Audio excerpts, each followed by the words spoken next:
Olá, você vai ver no jornal de hoje as homenagens ao Proerd e à GCM, pedágio da Castelo, CPI do transporte. Confira destaques da 34ª sessão ordinária e os projetos aprovados na ordem do dia.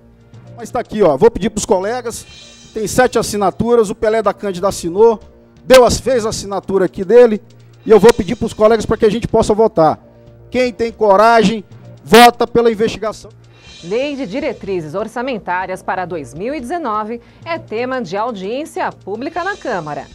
Assim como o governo federal tem revisto a receita, o PIB para baixo, ou seja, a atividade econômica vai diminuir, vai ter menos atividade econômica e a arrecadação é o reflexo dessa atividade, é evidente que é nosso dever, agindo com responsabilidade, também fazer essa revisão. Osasco amplia público-alvo e prorroga vacinação contra a gripe até o fim dos estoques. E vem aí mais uma edição do Arraial do Servidor. É agora no Câmara Notícias.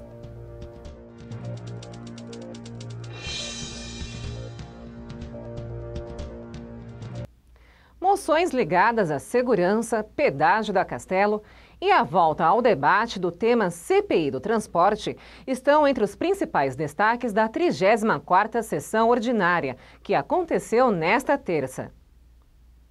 Na abertura dos trabalhos, foram lidos 6 projetos, entre eles o do vereador Pelé da Cândida para obrigar o uso de embalagens e canudinhos feitos de plástico oxibiodegradável, e o da vereadora Lúcia da Saúde, o da Lei Lucas Camargo de Brito, sobre a Semana de Conscientização da Depressão Infanto-Juvenil. Também no início dos trabalhos, foi lido o requerimento de autoria do presidente Lindoso para que o secretário de Assuntos Jurídicos e o de Finanças prestem esclarecimentos sobre a Câmara de Conciliação de Precatórios. O requerimento foi aprovado pelos vereadores e os secretários serão convocados por meio de um ofício. E o Programa Educacional de Resistência às Drogas e à Violência, o PROERD da Polícia Militar, foi homenageado em uma moção do vereador Josias da Juco. Moção esta que foi discutida pelos vereadores Doutora Régia, Alex Sá, Toniolo, Cláudio da Locadora e Ricardo Silva. Primeiro, vereadora Ana Paula, agradecer quando eu apresentei o projeto de lei e que hoje nós estamos comemorando mais um dia de aniversário e que está no calendário da cidade, o dia do PROERD. Vejo vários professores aqui e vereadora Ana Paula e vereadora Régia, que foram secretária da Educação, sabe da importância do trabalho do PROERD. O PROERD tem feito um trabalho grande na nossa cidade, um trabalho onde cada dia mais ganha o respeito da nossa cidade. A gente encontra hoje jovens já hoje casados que fizeram o PROERD e ainda cantam a música do PROERD, né?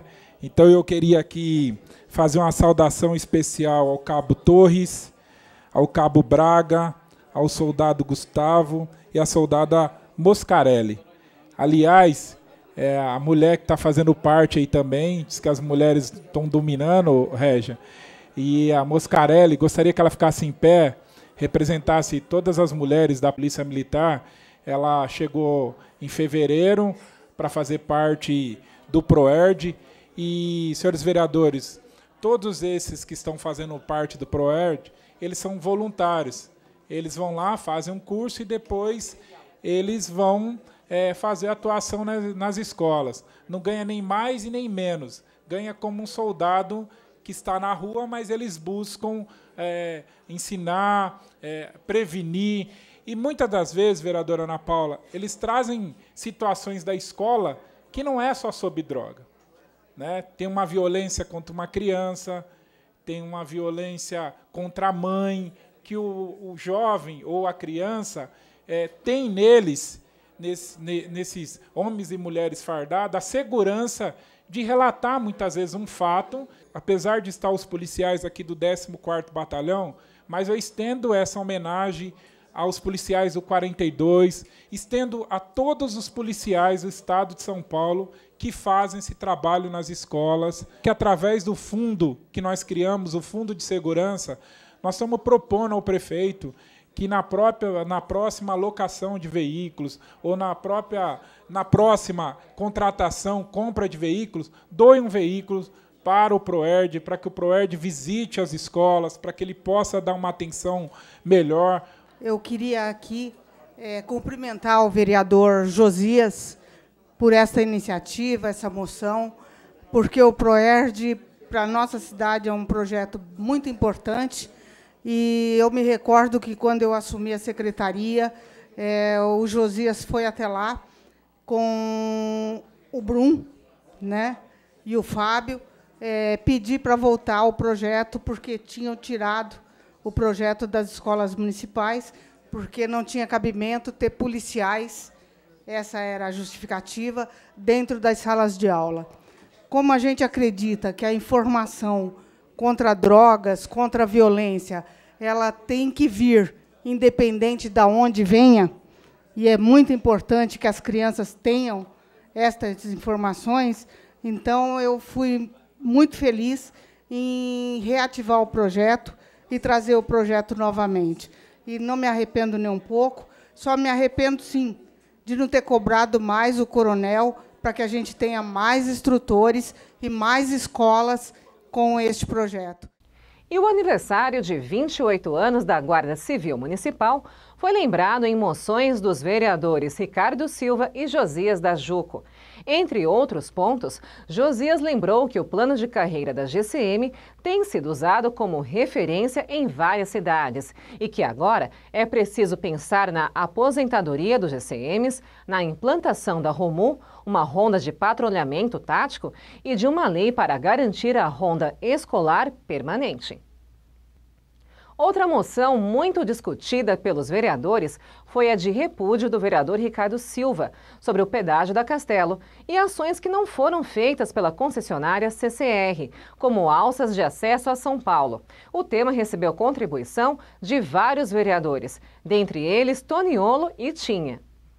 Uma questão que tem cansado e muito o povo de Osasco, que é justamente o pedágio que nós temos aqui na nossa cidade, em contrapartida, ações que deveriam serem feitas e que hoje não foram feitas.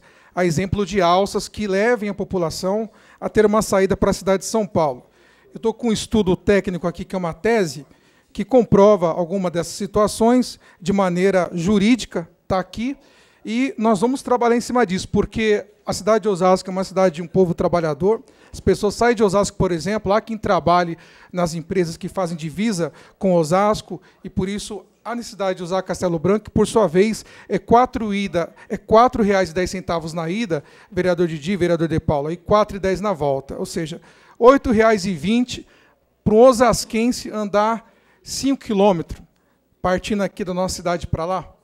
Então, quer dizer, um valor injusto, um valor que, lógico, que existe a questão da legalidade do aumento do salário por outras situações e outros índices que possibilitam legalmente o aumento. Mas, para nós, como cidadão, é inviável.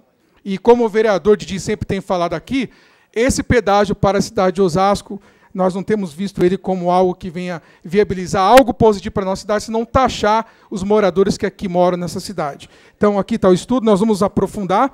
E, desde já, senhor presidente, eu gostaria de fazer aqui uma solicitação aos vereadores que queiram de nós realizarmos e constituirmos aqui uma comissão para irmos até lá, a CCR Via Oeste, debater sobre isso e falar sobre essas questões que estão aqui impossibilitando o nosso povo de ir e vir sem que seja taxado pelo valor de R$ 8,20 no seu ir e vir. Só para contribuir ainda mais, a CCR está devendo para a cidade de Osasco a marginal do Rodoanel, tá certo? Então fica aí estendido esse desagravo também por conta da questão da marginal do Rodoanel, que eles ficaram de construir, né, no momento que criaram o Rodoanel, passando por dentro da nossa cidade, passando divisa de Carapicuíba, ficaram de construir também a marginal do Rodoanel e não fizeram. Então, que a gente pense nisso também e inclua dentro dessa cobrança que Vossa Excelência está encabeçando. Nós temos aqui duas pessoas ligadas a dois governadores. O Mário,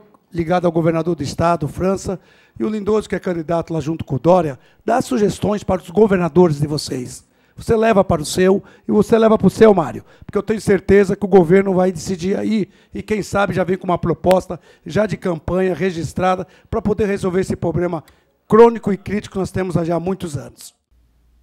Já na fase de oradores inscritos, o presidente da Casa, Dr. Lindoso, dentre outros pontos, retomou a questão da instalação da CPI do transporte. Eu não desisti da CPI do transporte. Fica claro aqui, viu, Manuel? Que eu vou até o STF para poder brigar contra aquela DIN. Não tenho medo, mas está aqui, ó. Vou pedir para os colegas, tem 7 assinaturas, o Pelé da Cândida assinou, fez a assinatura aqui dele, e eu vou pedir para os colegas para que a gente possa votar. Quem tem coragem, vota pela investigação.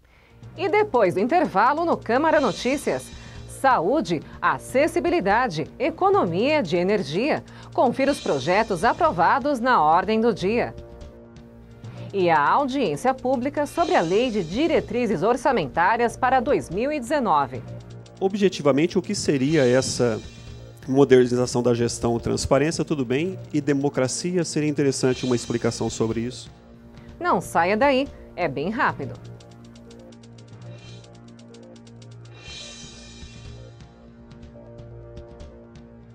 Quem doa sangue regularmente pode estar ajudando uma pessoa que nunca viu na vida.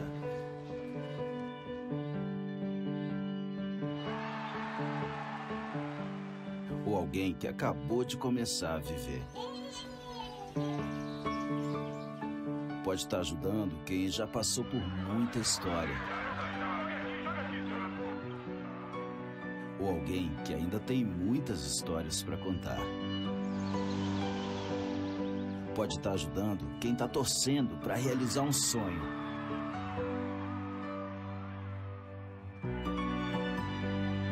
Ou alguém que está torcendo para ser ajudado. Quem doa sangue regularmente pode até não saber quem está ajudando, mas sabe que está ajudando muita gente. Ministério da Saúde, Governo Federal.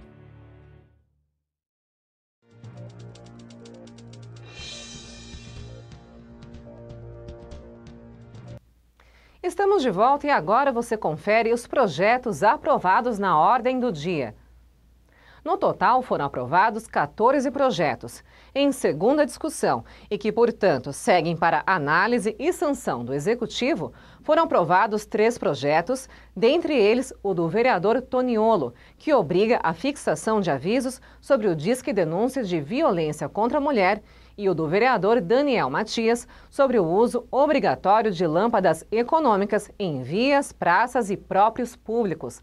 Em primeira discussão, foram aprovados 9 projetos, dentre eles o do vereador Jair Assaf, que cria o Banco Municipal de Materiais de Construção, 3 projetos do ex-vereador Dr. Bonin, sendo 2 voltados à saúde da mulher e 1 que cria o Programa de Saúde Bucal nas escolas municipais.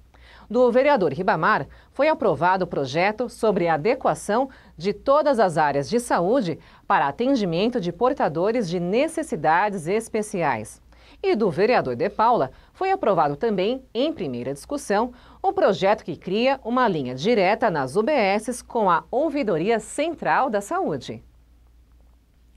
Na última segunda, uma audiência pública debateu a Lei de Diretrizes Orçamentárias para o ano que vem. A audiência, que contou com a presença dos secretários de Planejamento e Gestão e o de Finanças, foi acompanhada pelos vereadores Toniolo, Ana Paula Rossi, Rogério Santos, De Paula e Alex Sá, e foi presidida por Ricardo Silva.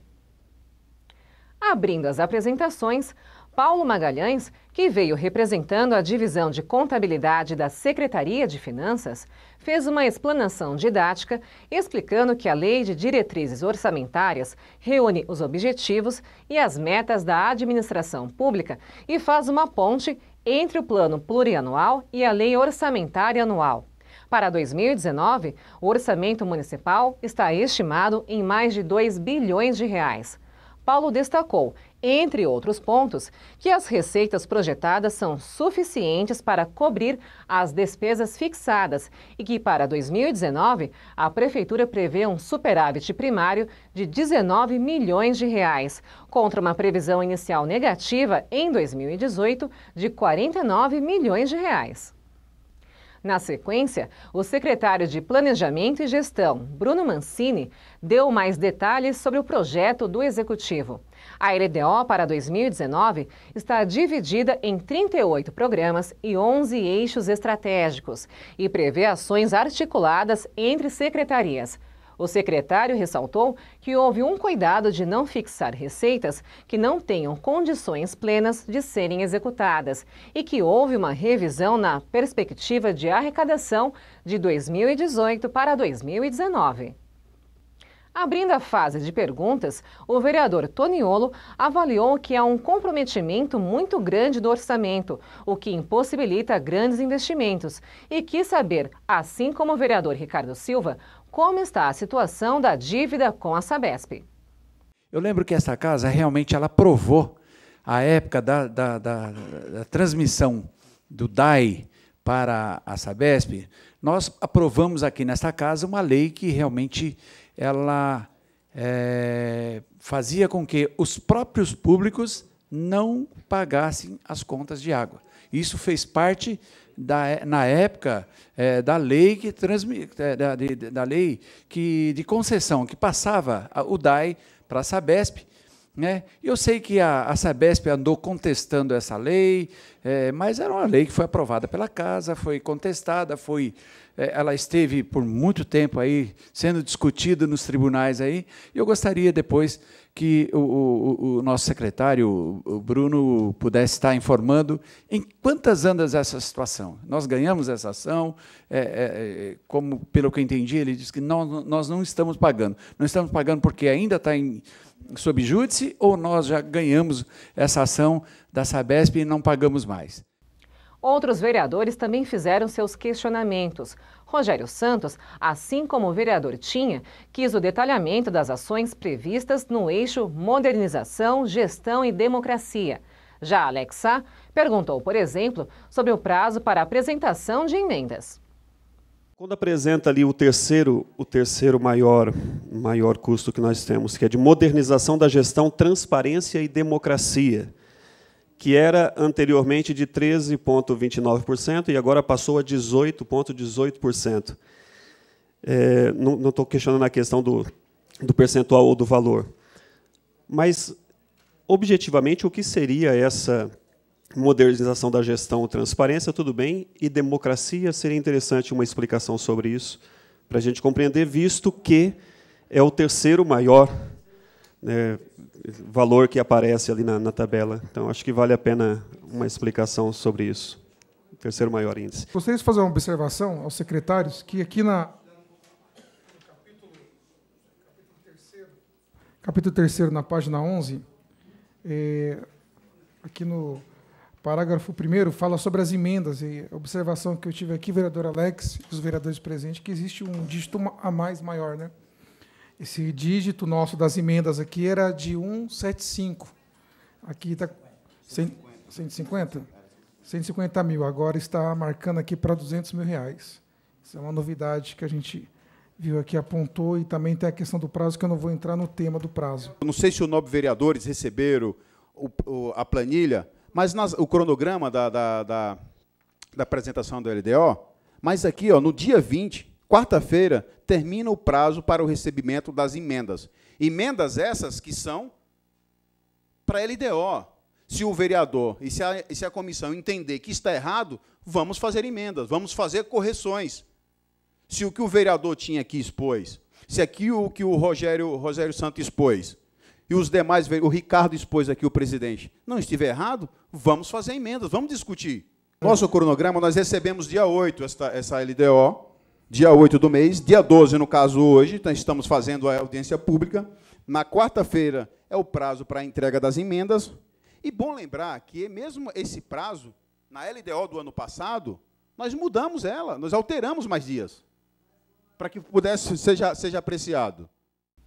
Veja agora as respostas do secretário municipal de Finanças, Pedro Sotero. A gente teve, como era de se esperar, dado o cenário que acontece no Brasil, uma revisão das receitas, né? Assim como o governo federal tem revisto a receita, o PIB, para baixo, ou seja, a atividade econômica vai diminuir, vai ter menos atividade econômica e a arrecadação é o reflexo dessa atividade, é evidente que é nosso dever, agindo com responsabilidade, também fazer essa revisão. Então, se antes a gente tinha uma expectativa de ter um gasto maior, esse gasto era baseado, né, com lastro na receita que a gente também imaginou que fosse maior. Só esse ano o governo federal reviu, se não me engano, o PIB 3 ou 4 vezes. E a gente está na metade do ano. Temos uma crise econômica, temos um cenário de instabilidade política em âmbito federal, eleições.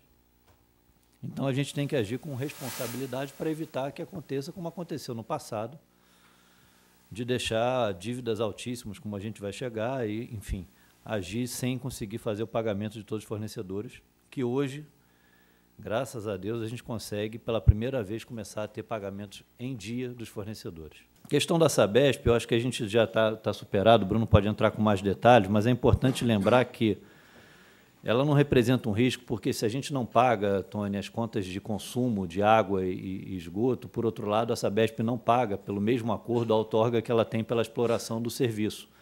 Então, a gente imagina que, a partir do momento que houver a cobrança dessas contas de consumo, a gente também vai cobrar que eles façam a outorga. É natural que o município, que a Sabesp, uma empresa estadual, pague para ter o direito de explorar água e esgoto no município de Osasco. Então, esse acordo está sendo revisto, está no prazo, estamos dentro dos cronogramas, mas não entendo que seja uma preocupação.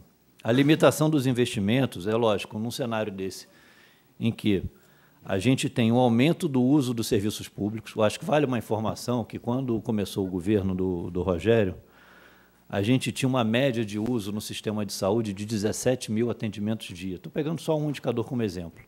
Hoje está em 24 mil. Ou seja, a crise aumenta, as pessoas perdem seus planos de saúde, perdem a capacidade de ir em médicos particulares e começam a utilizar o serviço público de saúde. É evidente que vai aumentar o gasto, vai aumentar toda a diminuição da nossa capacidade de investimento. Ou seja, a gente vai precisar ter mais dinheiro para pagar o custeio e menos para fazer obra na cidade. Então, o que a gente faz, e o que a gente está submetendo a essa casa, são projetos de lei autorizativo para contratar empréstimos junto ao governo federal. Hoje, a Prefeitura de Osasco está apta a contrair empréstimos para conseguir manter esse nível de investimento e conseguir gerando emprego e desenvolvimento no município. A gente está submetendo essa casa, são 2 projetos de lei para autorização, estaremos à disposição para debate, sempre explicando cada um desses programas, mas eles vão dar o fôlego para a gente retomar um volume de investimentos que, nessa crise, é essencial para a gente conseguir manter os empregos e manter a atividade econômica no município. E veja a seguir a parte final da audiência que debateu a Lei de Diretrizes Orçamentárias para 2019. O que a gente tem feito agora é de ser mais honesto na previsão de arrecadação e lastrear principalmente as nossas políticas naquilo que há previsão de arrecadação mesmo. E fiscalização eletrônica por radares em Osasco começa em mais 3 pontos a partir de segunda. A gente volta já, não perca!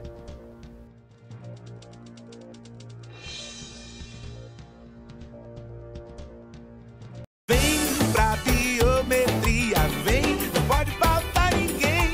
A cidadania está na ponta do seu dedo também. A digital de cada um faz a diferença. Vem, você escolhe a dedo e volta muito bem. Por isso mesmo não pode faltar ninguém.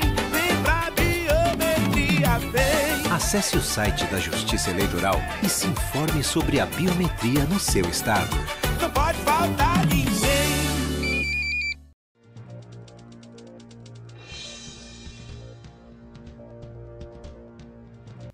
Estamos de volta e agora a gente confere a última parte da audiência com as respostas do secretário de Planejamento e Gestão, Bruno Mancini.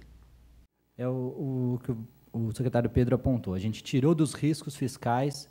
Esse processo está em negociação com a Sabesp. Para a gente é vantajoso, só o único acréscimo, que a gente passe a pagar essas contas de consumo até por uma questão ambiental e de controle do consumo da água com o recurso finito do planeta, mas que a gente passe a contar com um recurso de outorga que aí possa ser revertido para o investimento no saneamento da cidade, que tanto precisa.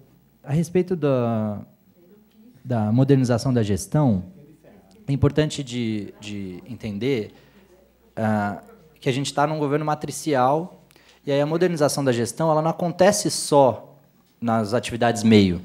Ela acontece na área da saúde, na área da educação, na área de assistência social, na área de desenvolvimento, trabalho e inclusão. Então, esses investimentos que estão previstos nos programas relacionados à modernização da gestão, eles vão financiar sistemas informatizados, estruturas de tecnologia que vão permitir melhores políticas na saúde, na educação, na assistência e em todas as outras políticas públicas municipais. Então, não é um recurso para a área meio, só para arrecadação ou para gestão administrativa. É para o sistema que é operado lá na UBS, para a equipe de estratégia da saúde da família, então ele está detalhado assim. O que eu queria deixar registrado, e aí é importante que também faça constar na ata, é que a origem dos recursos é importante ao ser analisado esses dados. Os dados são absolutos, o valor que a secretaria ou o eixo tinha em ano tal e passou a ter no determinado ano seguinte, não traz toda a informação. Ao contrário do que foi dito aqui, na assistência social, na Secretaria de Esporte, também na área do meio ambiente, a gente elevou os investimentos que são de recursos próprios, de força de arrecadação no município, que tem condições, já que a gente fez uma lei de diretrizes orçamentárias muito mais próxima da realidade, que vai se concretizar, de se concretizarem no ano que vem. O que a gente tinha o costume, e aí, por conta de momentos que eram diferentes na esfera federal também, era de prever uma arrecadação que viria do governo federal a partir de emendas e contratos de repasse que não se concretizavam. Então, a gente pedia autorização para essa casa para executar uma despesa que nunca ia acontecer se não chegasse aqueles recursos. O que a gente tem feito agora é de ser mais honesto na previsão de arrecadação e lastrear principalmente as nossas políticas naquilo que há previsão de arrecadação mesmo. O novo vereador Alex apontou o período de emendas. As emendas podem ser feitas de quaisquer naturezas diferentes e podem, sim, ser apresentadas pelos vereadores e suas assessorias no que precisarem da Secretaria de Planejamento e de Finanças. Eu tenho certeza que ninguém nunca teve as portas fechadas lá para esclarecer ou mesmo de pedir orientação de como preparar uma emenda ao orçamento. Qual que é o prazo, Bruno? O prazo é da Comissão de Economia e Finanças. Tem um cronograma, se eu não me engano. O prazo é até o recesso parlamentar, precisa ser votado. E então o que eu estou dizendo é que o prazo da Câmara em votar o projeto de lei é até o recesso parlamentar. Então, você tem um cronograma que retroage.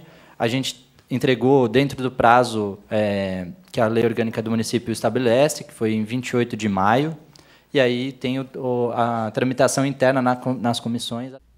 A fiscalização eletrônica por radares em mais 3 pontos da cidade começa na próxima segunda-feira. Os equipamentos fiscalizarão excesso de velocidade, avanço de sinal vermelho e parada sobre a faixa de pedestres. No total, estão previstos 36 pontos com radares na cidade. Os 3 que começam a operar agora estão instalados na Avenida Visconde de Nova Granada, com a Avenida Liberdade, na Avenida Bussocaba, com Narciso Sturline e na Avenida Leonil Cre Bortolosso. A Prefeitura informa que todos os pontos de fiscalização eletrônica estão sinalizados. O início da operação dos outros radares depende da aferição do IPEM. A Secretaria Municipal de Saúde decidiu prorrogar a vacinação contra a gripe em Osasco até o fim dos estoques. A imunização, assim como no resto do país, terminaria no dia 22. Outra medida foi a ampliação do público-alvo. Agora poderão ser vacinadas também crianças entre 5 e 9 anos e adultos entre 50 e 59 anos. O atendimento nas unidades básicas de saúde acontece das 8 da manhã às 4 da tarde.